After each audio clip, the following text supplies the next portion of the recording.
Hello there, everyone. Welcome back to Around the Grid. It's been forever, basically. But we're finally back, and last time around, we did finish the 2026 season here.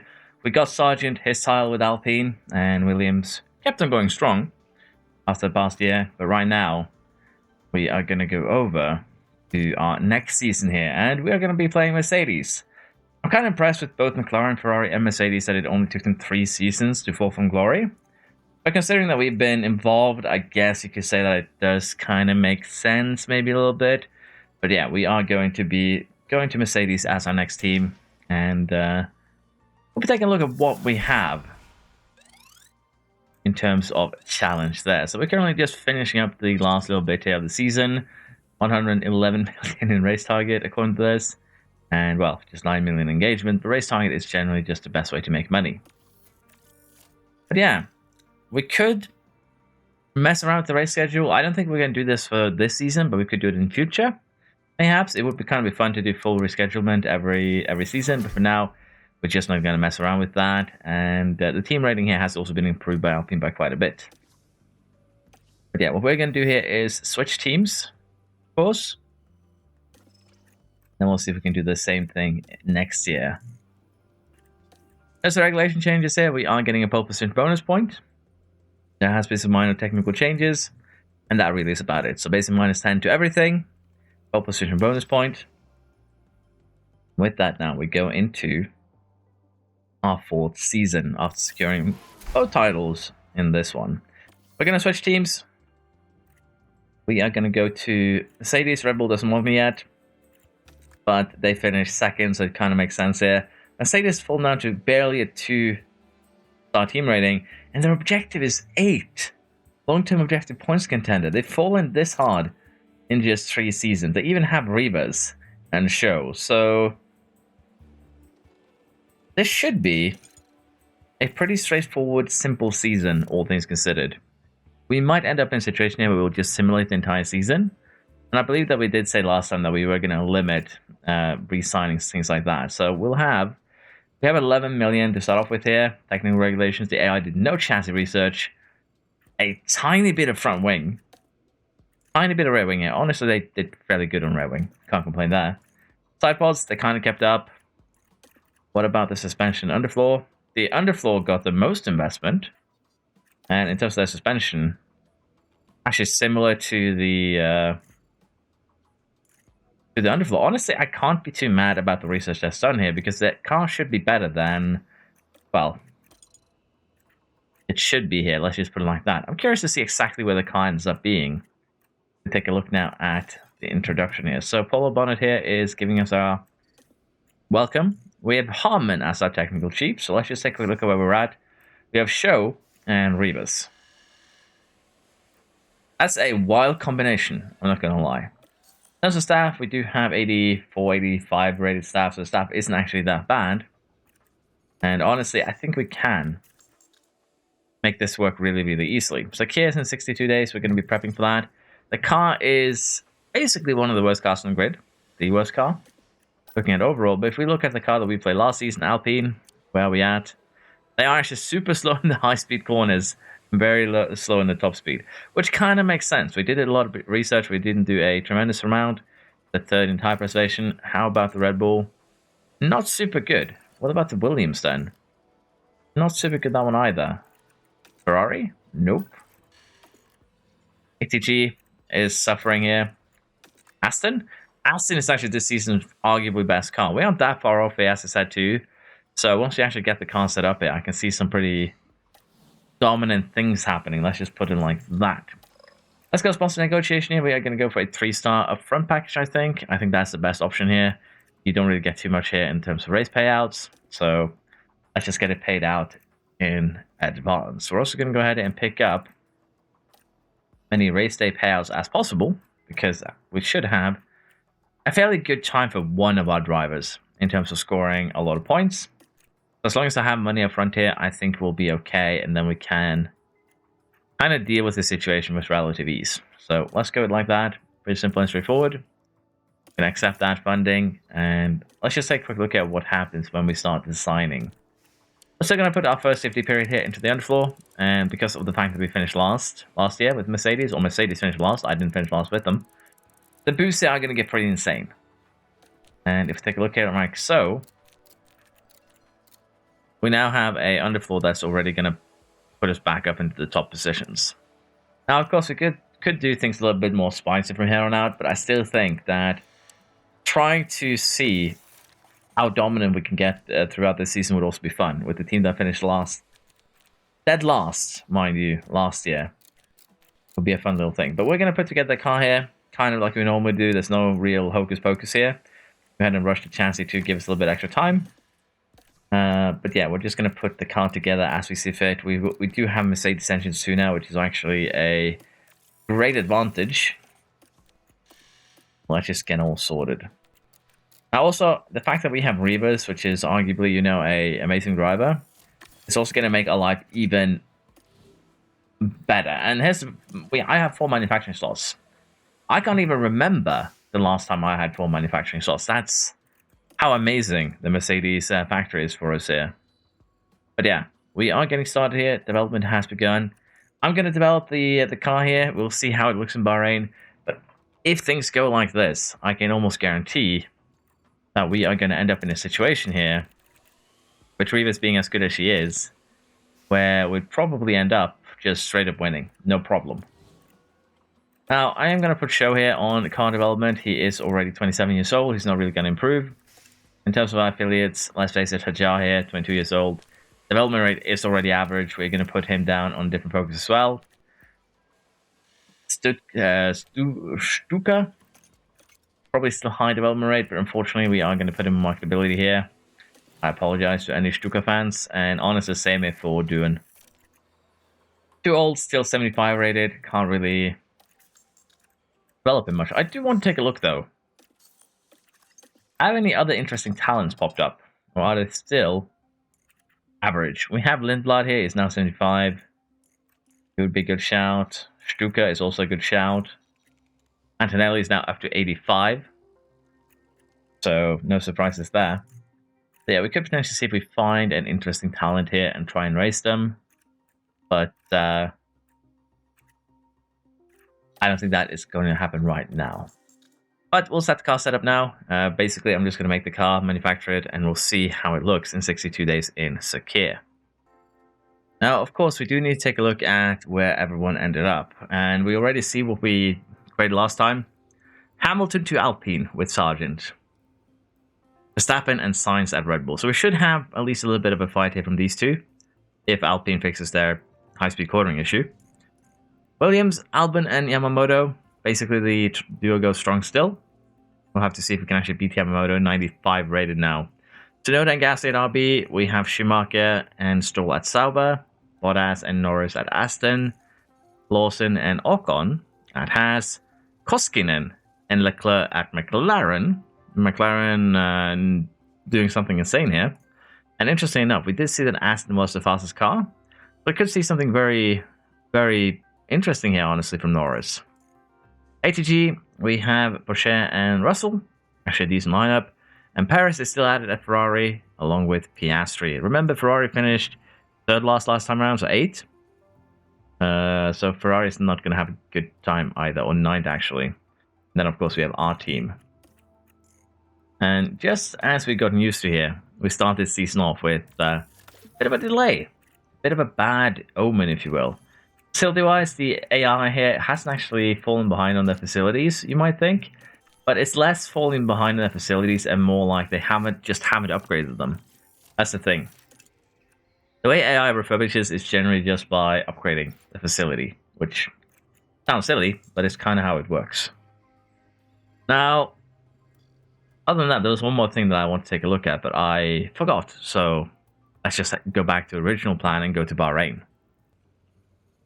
We now have Bahrain coming up here, and honestly, I thought it would be a good time to take a look at the car and kind of question what Mercedes has been up to. Like, already our car is dead last, but that's because we haven't actually put any of our upgrades on it.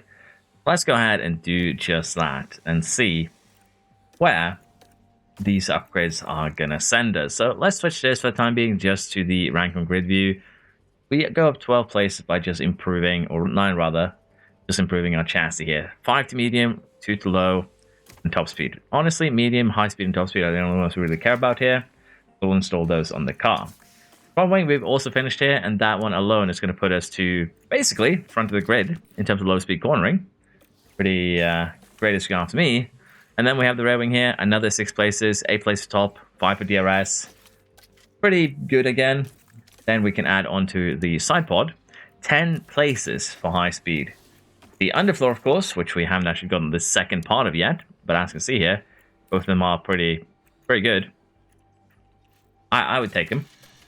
And finally, of course, we have our suspension, which is going to put us forward 11 place in tire preservation and 6 in top speed from the suspension alone. And this puts us in an extremely dominant first car performance ranking.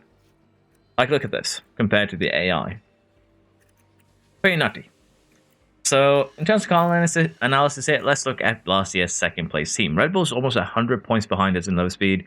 They are almost 200 points behind us in medium, and now we are ahead of them by almost 100 in high speed.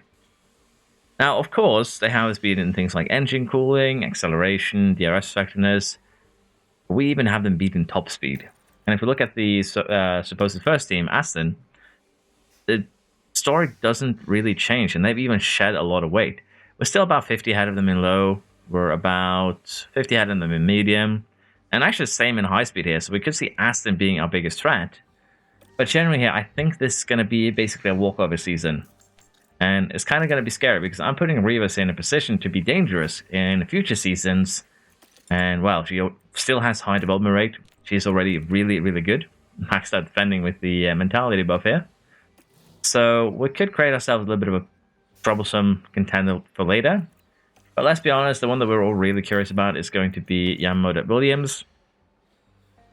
And looking at these numbers here, 80 behind here too, and another here.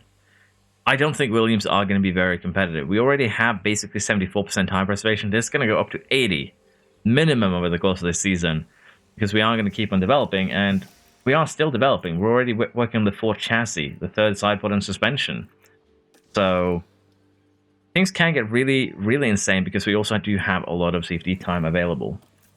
But yeah, let's go to Sargeant. We're going to take, or rather Bahrain, we're going to take a look at how we perform in the first quali, what the gaps look like, and the fact that the race targets is so different too. 18th for show, 4th for Rivas, tells you what expectations we are going to have for our drivers this season. Let's see how quali goes. I predict probably a half a second ahead of the next for Rivas. Show might be a little bit of a different kettle of fish, and might actually be the one that makes this season slightly difficult. But I do really believe that we're just going to be able to simulate through the season and win basically everything. So let's see how we stack up in quali, and if anyone is going to be able to give us a bit of a fight. Qualifying is nearing its end here, and we are currently setting our final time at 27.8, or rather 27.9, ahead of Alpine and Yamamoto, Verstappen, and honestly, Sargeant somehow got his way in here. So Hamilton missed out. Sargeant got in here. The world is kind of a weird place. Also, to make matters even more interesting, we made a qualifying sandwich. Yeah. That is show's best time. Half a second off last place. To be fair, it did get held up. But this much? I'm questioning my sanity. And of course, Rivas here does set on pole. Not the half a second that I was expecting, but 2/10 on basically our 3 main rivals, if you will, is going to have a good effect. The problem, of course, is going to be this season might be a little bit more challenging than anticipated if Alpine and Yamamoto are going to keep on doing good stuff, basically. So I'm going to need Show here to improve that 22nd place, because that is disgraceful. And we are going to see here if we can maybe turn this around. We're going to do basically this because it's just the best thing we can do around here. Our tire preservation is so high that we can do a one-stop if we want. And it's basically the same in terms of pace as a... wait, can we do a one-stopper? We should be able to. Yeah, that's a one-stopper right there. And we can actually make it even quicker. Kind of, if you want to. Degradation is high around it, so actually running things like standard, or even conserve is actually very, very viable. I think what we're going to do here is that we're just going to run light. We're going to run a full tank medium towards the end. And we'll figure out what we do with the soft state once we get to them. We might even try and get off the medium a little bit earlier. But yeah, strategy-wise, there's not really much we can do. Manage tires, attack towards the end of the stints should be the name of the game here. And I am going to go all out this first race. We're going to go all out. We're going to see how far ahead we can get Rivas. And we're also going to see how far up again we can get Show. Because, again, the quality here was disgraceful. The worst part is, one of the laps, yes, he was actually slowed down. He had a lap that was slower than his final lap there. That final lap was unmolested. There was no notifications that he did anything wrong. Sorry, I hit my table there. In frustration, I might add. There was no notification that anything happened. I didn't see any car nearby him. It was the end of qualifying. He had the best everything. And then he did that. Could, of course, just be a case of really bad luck, accuracy hitting him. But we shall take a look here and see if Show can improve. And if not, well, we'll have a one-woman show this season. And I might need to take manual control just to salvage it with Show. Let's go to Bahrain here. Let's see how the race start looks. And honestly, as I mentioned, this season is looking to be kind of interesting for a couple of reasons. But yeah, we have Rivas up front. We have the teammate further back. And right now, we had a decent enough start. We're holding off both Williams there. We're definitely quicker than them. You can already see it. Even while we're running light and they're running full attack, we've gained almost a full second just through the first couple of corners. Show still kind of hasn't been able to show that, I dare say. But this should be, as I mentioned, a bit of an interesting season. I don't think Rivas is going to be able to break DRS here. Or is she? Because that's actually insane. To be fair, though, it's Alpine, not Yamamoto. Yamamoto is going to be a different beast. But Rivas has already gained 2 seconds. 2.5 seconds, basically, on the first lap and a couple of corners there. They're getting back a little bit, so let's be honest, with just 2 seconds. But that is insane. And let's be honest here, Yamamoto and Alpine are going to be able to DRS chase. But they're going full push. And Show starts this off beautifully here. Locking up and getting front wing damage. You're going to take out the McLaren here. Yeah, you are. The fact that you only picked up front wing damage is kind of insane in its own right. And you are definitely going to be eating a penalty. I'm just going to get you on the medium here, run full attack. We have so many soft tires because it didn't participate in quali. But yeah, we're already starting off with a good one here. And we do want to switch down front wing. Go full attack. And yeah, the others here are going full push, full attack. Which is kind of insane. Of course, fastest lap does go to Alpine here. They did DRS through the track. And Show did pick up that penalty. No big surprise. He sent it into Koskinen. So, yeah, I'm not surprised that he's getting penalized for that. Because that was disgraceful. That was absolutely disgraceful. But I think Rivas is going to basically be a... the front wing is already gone. Huh? Yeah, we broke the animations, the tires. They forgot to clear them out. But yeah, we broke some animations there, to put it simple here. Now, for Show here, there's not really much we can do other than allow him to try and catch back up. Rivas is just going to keep on extending this gap. Like Yamamoto, Alpine, they can DRS off each other. But the second they run out of juice, like look at this already, 10% advantage. The second they start running out of juice, Rivas is just going to be able to create a huge, huge gap here. Safety car. Gasly and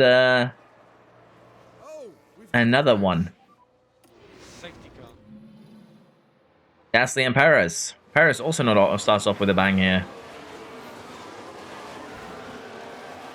I guess this could be a wild season just in terms of the crashes. But yeah, we're just going to stay out. There's no point in us crashing. There's no point in us pitting here. We haven't actually used enough tire for that. So I'm going to allow Rivas to stay out. That way we avoid any, mishaps, any chaos in the pits. And honestly, the AI pitting here and using a different tire is actually in our interest. We're not going to gain anything from this. Show didn't even serve his penalty. The buffoon. Well, to be fair, he got the penalty announcement after I sent him to pit, so kind of makes sense. We'll have to serve that later on. Safety car is already ending too, so Joe and Koskinen here aren't actually going to get to the back of the grid order before it's all underway again. But yeah, the Williams lost out massively during the pit stops. Look at this: Albon down in 7th, Yamamoto down in 12th. I should have taken a closer look at that because that's insane. Bottas the big winner here. How did that even happen? But yeah, for show here, didn't even catch off the back of the safety car. Rivas is already kind of pulling away from Bottas here. A little bit of DRS deploy help here. Should make that a lot easier. So we'll see if Show can get back up. We'll see where Rivas stands when she actually needs to pit. But yeah, already the Williams are kind of in shambles. And we can see Sargeant here. Hamilton down in 17th is not where we want to see him. But for now, I'm just going to allow time to pass it a little bit, and we'll see what things look like once we get a little bit closer to the pit stops again. Now, as we actually get close to our first pit stop here, we can actually see Albon doing his second pit stop. And for Rivas here, we're actually just going to go on the medium, I've decided, and just destroy it completely. I think that's going to be our best bet. We have some gaps here to the cars further behind, but we're still going to come out in a bit of traffic. Verstappen, Bottas, Albon has all pitted a little bit earlier. And for Shohei, it's actually caught up to Albon. But again, he's going to be a pit stop behind. So it's not like it matters too much. But we're going to be pitting him too here. We're going to have to serve that penalty, and then we're going to have to chase everyone down again. So Shohei's actually in kind of a bit of a troublesome position here. But genuinely, he might not end up scoring points. Which, again, would be kind of insane. But very likely. A 2.3 second stop for Rivas. We have Russell coming in here. Yamamoto. Bit of a slow stop across the grid from all of them, really. And for sure, will you finally serve your penalty? Finally, you're getting that one out of the way. I wanted to get it out of the way when we when we first crashed, but in this case, we had to wait a little bit longer. And well, Koskinen, who it's already low rated and we already sabotaged, it's going to be kind of a good measuring stick to just see how slow a lower rated driver actually is compared to the rest here. But yeah, we're going to push these mediums, then we're going to go to the soft tire, and honestly, that's tired share. It's still going to be hugely in our favor. Let's see if Show can make something happen on these softs. And we might actually try something insane, like trying to go till the end with them. Because it is doable. So let's see what we do with that idea. So we're getting close to the end here, just 13 laps to go, and Show is up into 9th, but he does need to pit again because he locked up and basically destroyed his tires to the point where, well, we would need to pit him again. We are also going to be pitting Rivas again onto another soft tire, just full attack till the end here. And as you can see, with the gaps formed, 23 seconds to Verstappen, who's already used a fair bit of his tire. Sainz needs to pit. The Williams here. Rivas is going to have a pretty chill experience, all things considered. It's going to be a pretty chill end to this race. Should be able to pull away again. Kind of just fly. Not the dominant performance that I expected, but it is still plenty. Like, we are a second ahead now once we come out of the pits. That is just going to keep on increasing. We need to just charge the battery a little bit here while we heat the tires. And then we can just power our way past Verstappen here and get... kind of sail off into the distance. Now, I need Show to stop messing up and try and close down the gap here to get back into the points. It's going to be a 20 seconds that need to be gained. No one ahead of him is going to be pitting. 12 laps, 20 seconds. Needs about 2 seconds a lap here. It's going to be a bit challenging, I think, but we're going to try the best that we can. For Rivas, as I mentioned here, also, there's no problem actually being behind Verstappen at the moment. Once we get temperature into the tires, and once we do get ERS, pulling away, it's actually going to be incredibly easy. And you can kind of see it already here. We pulled 1.3, 1.5 seconds away there in just a couple of corners, and Verstappen is never going to be able to see us again. We are now just going to sail off into the distance. I'm going to try and help Show a little bit here to move forwards, but you can kind of already see the difference in our drivers. Although Show did take that extra pit stop, it didn't really matter much. She ended up losing basically 10 seconds. And even if I place him 10 seconds up the road, he'd be fighting for just a couple of points by the end of this. We'll have to see how this goes, though. Show has got an Ocon. He is going to get, I believe, Stroll here too with relative ease. 8 laps to go. Let's see if we can get a little bit higher up, maybe even catch signs. I may have been too harsh on Show here, but he has fought his way back into 8th place with 2 laps to go. He is just a few seconds there off Tsunoda and Bottas. In terms of last lap, he did a 31.7, and that is not even fastest lap. And he gained like 4 or 5 seconds on the cars ahead. That is with energy though, so we'll have to see what he can do now that we, well, don't have energy. Last lap is starting. Rivas, as you can see, just dominating here. 23 seconds ahead of Verstappen in one stint. Remember, we pitted and came out just ahead of Verstappen. Over 500,000 down to the Williams. I would say that this is a fairly dominant performance under the circumstances. I do want Show to finish the race though, so we'll put him back to a little bit lower fuel usage. And I'm going to allow him to try his hand here now against Bottas, Norris, and Tsunoda. And honestly, if it wasn't for that problem he had earlier, he might even be on the podium. So our car isn't, you know, that bad. Rivas does end up winning with no problems here, which is also what we expected. And with our DRS here, are we actually going to just propel ourselves past the RB? No, not really. We tried, but it just was not enough. I don't think we can do it here either. But as I mentioned, last to 8th. It's still okay, particularly when you consider the incidents under which it happened. That's the chicken flag. But well, what's going to happen now forwards? I'm going to keep on developing the car, of course, but I think we're going to simulate a few races, and we're going to see if we end up in a situation where no one is actually catching up to us. If not, I think I'm just going to develop the car, do a little bit of research, and then basically report at a certain point during the season what is going on here. But Rivas scoring a full point on the first race weekend with the new setup. Basically, pole position gives a point, fastest lap gives a point, and also, of course, the fact that winning gives points. So, full payout so far. Showdown in 8th gives us only 4 points, and as I mentioned here, this could be basically what the fight boils down to. Rivas versus Williams. So, I'm curious to see how that one is actually going to pan out in genuine honesty. But yeah, Show definitely getting a little bit underestimated here. And they're actually paying Rivas more in a bonus than she earns for each race win. Bonus threshold is 15th. Okay, I need a minute. She has 4 years left of her contract. She has a 32 million salary. She is paid a 960. Let's just say a flat million to make it easier on me, on my head here. She is paid over the course of a season 56 million. This is going to get expensive. And it costs her contract 250 million.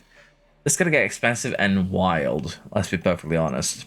I'm curious though, who many other drivers say do have contracts running out soon? 2 years on Verstappen. 3 years on Hamilton. We have Antonelli's contract running out. Should I put him back in Mercedes? I think that would be a good idea. Put him in instead of Show. Sainz's contract is running out. Albon's contract is running out. I'm curious what Williams are going to do. Honestly. Damon's contract is running out. I think we'll put Antonelli back in Mercedes. Give ourselves a little bit more of a harder fight next year. But yeah, I'm going to go ahead here. We're just going to head to Jeddah. We're going to simulate the entire thing, and we'll see where we end up. And if the next 3-4 races just have us winning, this season is very, very likely going to be just a simulation relaxation, if you will. So as it turns out, I might have worried for nothing here. I guess Show just had a really, really bad qualifying, because in the simulated race he ended up second. He qualified 4th, as you can see. And with Yamamoto and Albon kind of out of it, I think we're going to be in a good place. Interestingly enough, Rivas was on pole, but it says she only got 25 points with the simulation. So I am curious if simulating with pole position point just does not work. No, she did get that extra point. It just did not show up in the results here like it did last time around, because I guess we're supposed to look at this. But that is fine. And with Constructors then, we have now 23 points on Williams. And we might need to just add some more punishments, if you will. Limitations next season. Or I just have a fun time going through these seasons in, you know, a single video each. And we get started on something maybe a little bit new. I think that too could be a acceptable compromise, if you ask me. But yeah, we'll simulate some more races, and as I mentioned, if it goes the same way, we will just take it a little bit chill here and allow this season to run its course, I think. Now, I kind of need to cover this because it has to do with next year, and honestly, this is going to make things weird next year. Probably very easy for me still, but we are getting chassis or side pods focused overhauls, which means that we only need to research 2 parts. I can bang out designs for the others all season long, and just do a few research projects both on the chassis and on the side pods, make this happen. Honestly, I would love to see a chassis focused. Why is this chassis focused when the side pods are getting hit the hardest? It's overhaul versus changes. Okay, the wording is wrong here, but basically the side pod gets screwed over. It's 3 stats versus 2. So side pod gets screwed over is what we're going to vote for. In terms of the championship, we're still doing good. Show had a bit of an oopsie in Australia. But that, I think, is because it was wet. We're still very much dominating. So the idea to get Antonelli back to Mercedes is just too funny to me. He's currently a affiliate of Red Bull. There's an 86 rated driver that Red Bull is currently using as an affiliate. So what we're going to do is send him back to Mercedes. And it's just funny that way because that means I will not be able to use him for the rest of basically this run because we're giving him a 5-year contract and we're putting him in car 1. But look at this. He wants 6.4 million. Red Bull are paying him 6 million as an affiliate. We can up that to, again, 6.4 million. We can put him in car 1 next season when Show leaves. And we can add a 10 times breakout multiplier. I could also absolutely destroy Mercedes financially forever by adding a race bonus. But we're just going to give them a good contract. And honestly, I feel like I should handle the contract for all the AI teams. Because Rivas' bonus is insane for 15 to higher. But yeah, we're going to propose this for Antonelli. Hopefully he will be a Mercedes driver next year. And I just want to see what the buyout is. It shouldn't be that high with just 6.5 million. But 10 times should give us a fairly decent number. Because again, we can see 200 million here, 250. Verstappen's down to 100. So the AI is starting to go wild on the buyout fees. And I kind of do enjoy that. But yes, so far, again, things have gone very, very well. The 5 first races. Rivas is basically twice the points of Yamamoto. Show is getting in there, but not as much. But in all honesty, this season is going to be a pretty much a walk in the park, unfortunately. Regulation change did end up being mainly side pods, so we'll have to do a little bit of research there. But we can basically develop the car the entire season, and there's nobody who can stop me. Let's see how many suspensions I can get before we get to the end of the year. But we do have one massive concern, and that is actually financially. So currently, we have 7 million. And if we look at the finances of this team, currently, the spending breakdown here, we are not looking to be amazing. And honestly, look at the monthly balance, it's also negative. We have a negative monthly balance. We do not get a lot of money from sponsorships to make up for this negative monthly balance. And we probably have to set a limit at 10 million or so, but we don't start new designs, so we don't do anything because the sponsor plan is just 2 million. And that's every 6 weeks. The sponsor plan does not actually pay out enough money for us to survive. And again, Rivas, like Mercedes here, is bankrupt. Mercedes have put themselves in a situation here where they're going to end up straight up bankrupt. And I wish I was joking, but that is actually the situation that we're in. We're getting a monthly negative balance of minus 1.4. We are getting basically that's 1.8 million every 1.5 months. So basically, the monthly balance minus the well, if you add the what we give sponsor money to the monthly balance, we're still running a negative 200,000. Now, of course, we are making about 1 million each race in terms of the money that show makes, but let's be honest, it's not 1 million, it's 700,000. So we are just making 500,000 net a month. That's insane. And again, we're paying 3.5 million here for drivers. Facilities are expensive, all in all. But, like, how are their contracts, actually? So, yeah, 32 million here in a salary. It's nuts.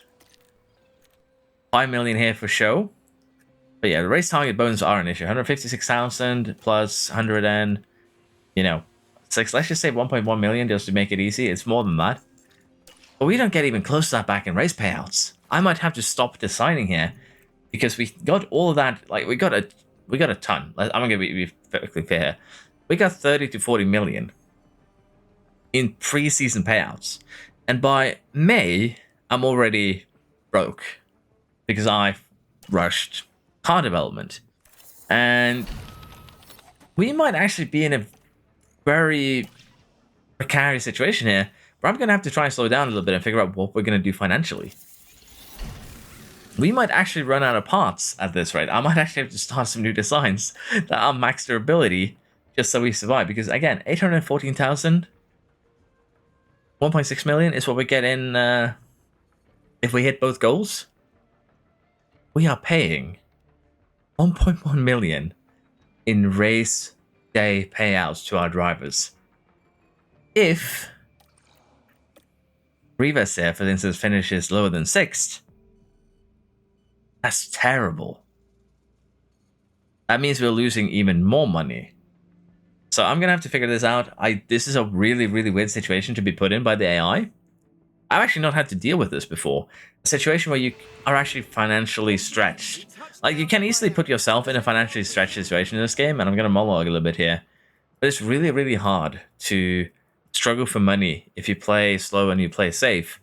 But that is exactly the situation I might find myself in this year. Very similar to doing your first season with Creative Team. But unlike that, we already have the best car. So I think we can get away with not developing anymore. But it sucks that I have to do that because we can't afford it. So let's see how this goes. I think we're going to push towards summer break now. I'll try and manage my financials best I can. I'm going to slow down the science a little bit. We'll probably just use the CFD time. But at this rate, we could end up in an incredibly bad situation if just one of our drivers crashes. So we might have the first season where we'll be forced to end up in death because we just don't have money. And I don't know how to think about that, what to think about that. 7 million is still going to be enough that I can tie myself to the end, just financially. Hello and welcome to the... But it's still going to be really, really close. And as mentioned, we aren't going to be able to develop any parts at this rate. So let's see if the situation is better by summer break. And if not, let's see if I can figure out a good way to, correct the issue, so to speak. We are nearing the summer break here, but as you can see, we are dead broke. We have 1.7 million in the bank. And all that I've done for the last few months is just 2 research projects. I've done 1 chassis, I've done 1 side pod that I just started. And we are dead broke. The only thing I've made are components in, then we're falling behind on. And here's the funny thing. Financially, we are in ruin. The other teams are catching up. And honestly, it can all be traced back to just that one race target bonus here that the AI has decided to grant Rivas. But this kind of also does tell you why Mercedes is struggling as badly as they are. Now, this isn't necessarily contradicting Rivas immediately, but I can imagine that their decide to give race target bonuses is what is causing financial ruin for a lot of teams. Now, there is actually a way that we could go ahead and fix this issue. I currently see if I were to break this contract, it's going to cost me 1.183 million. But if I increase the seasons, I can solve the problem because the race bonus is the main issue. So if I pay an extra million a year, I can get away from paying $1 million every time we finish a race within the target. So this is probably a bit cheesy in the way that I'm doing this, but we're going to extend this contract a little bit as a result. They should keep Mercedes very much competitive in the future. But this is a huge problem that the AI will give race bonuses that are basically the same size as the salary. Like, I understand the desire, but the bonus threshold being 15th, that's nuts. And honestly, Mercedes here as an AI would be bankrupt. Like, I can't develop car parts. I haven't done a single design for the past basically 3 months. Since the start of May to the 21st of July, we have done 1 research project to completion, and we just started a second one, and we have lost 5 million in our bank account. As you can imagine, we would have to run probably some very, very old parts towards the end of this. I'd probably have to go ahead and design actual components that could last a while. But this is kind of nuts, and I'm going to go ahead here and solve that problem by giving Rivas a new contract where we pay her, as I mentioned, 1.2 million extra a year, but we get rid of that race target bonus. And as I mentioned, this basically means that we are giving her, as she has performed so far. Let's just take a look at her performance so far in the standings here. So Rivas is still dead well first. She has 8 race wins, 12 podiums. Now, as you can imagine, we have a goal here of finishing, 4th or higher every race for her. We paid her 12 million so far in just race bonus payouts. So as you can imagine, having those extra 12 million would make my situation a lot better. But Mercedes here is still kind of in financial ruin. There's just no way around it. They are still in financial ruin, even if I get rid of that bonus. Currently balance, still negative 1.4 million. I have re-signed some staff that should, make it a little bit easier. We basically cut off about $1 million of the yearly budget because I could actually re-sign them for lower than they're currently paid. Facilities are an issue, and that issue is just going to get bigger and bigger as this save goes on because they've now invested in the design center, they now invest in factory. There's a reason why I try and keep these at a low level. The improvements here, the 4% improvement, it's not worth not being able to use my slots for the entire year, and that's actually what's happening here. Monthly upkeep, you might say, oh, it's just 400,000. It's 5 million a year. The factory upkeep, same, about 5 million a year. Actually, it's a little bit more, but you get the idea. And the other buildings that aren't as bad. But these two in particular, are incredibly expensive to keep running. And particularly if you upgrade the factory once more, you'll be in huge trouble. Particularly, we also don't need full project capacity, and 3 is more than enough for most cases, unless your drivers take each other out and they destroy everything they both had. In terms of research that I've done for Mercedes, you can see we got 13% increase in drag reduction and 13% increase in airflow middle. So they're going to be quite the problem next year. We're doing the same to the side pod. But I think I'm going to simulate a couple more races here, and then we'll see where we're at, see what we do with the new contract for Rivas. I think the second half of the season here, I will have to take more manual control as the other teams are catching up. Let's just go to Hungary here and take a look at where we stand now compared to where we were just a little while ago as we get Paganelli with a new contract. But yeah, we want to see how we stand now compared to at the start of the season. In Budapest, not really the midpoint, but we're getting very, very close to it. Well, it is technically the midpoint.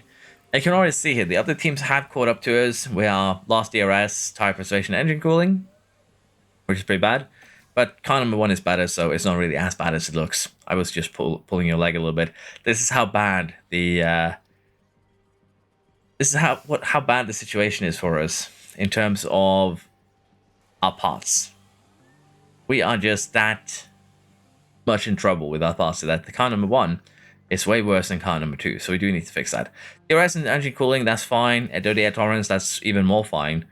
But yeah, tire preservation, the other teams are catching us, and that is going to be a bit of an issue. But we might as well start by comparing ourselves to Williams here. They're still behind us by a sizable margin here. They've caught up in top speed. That's fine. They've caught up in DRS. They've caught up in engine cooling. That's all good, honestly. I'm not too worried about that. In terms of Red Bull, who's also been starting to take points over us, they're still a little bit behind in the cornering. They're getting us in top speed and with DRS. But still, we are very, very much in charge here. The main problem that we are seeing is that Show just isn't scoring the points as the second drivers elsewhere are. But right now, Rivas is scoring enough points to make up for it. But the last couple of races there, Show has been scoring 0 points. He scored 3 podiums, which is where most of his points come from. So it is very, very worrisome that he is starting to fall off pretty bad. And that does allow Williams here to catch up with the Constructor. Last time they gained 20 points on us. And if they keep this up, it's just another 3 race weekends, and then we have been caught. So yeah, it is a bit of a weird and troublesome situation, but we'll see if we can get this sorted here with Rivas. I think we'll go ahead and do Hungary and Spire, probably just simulate both. And then we'll probably have to consider how we want to do the second half of the season. We will probably have to do some races manually just to try and minimize damage, just to try and keep up with everyone else. But yeah, that is kind of the situation we find ourselves in, and that is kind of the path I think we'll have to take. But let's see how things actually look after Hungary, and after Spa. We are ready for summer break with Spa being done, and Rivas ends up second, just 3/10 off Yamamoto, who wins. And honestly, it's not really looking very good. Once again, the show is down in 11th, even with fresh pass this time around. We finally got them around. And that's kind of what I was saying. He's not scoring points when we're simulating, and honestly, the Driver Championship is getting closer.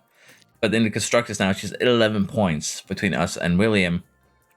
So next time around, we are probably going to do a lot more manual races. And also, as I mentioned here, we do need to figure out the financial situation with Rivas' contract. Should be fine to reset it, I think. Shouldn't be a huge deal here. And we did ask for an immediate reply, so we might actually have one right now.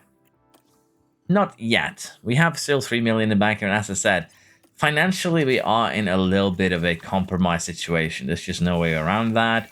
If we are to try and replace what has, taken damage now, it would be expensive. Like, we have another front wing designer that we are probably going to end up using in the cars because, let's face it, the ones we currently have are going to explode at one point. And just keeping up with the parts that we have and lack is already tiring enough. Like the chassis here, we need to make new ones. We already are.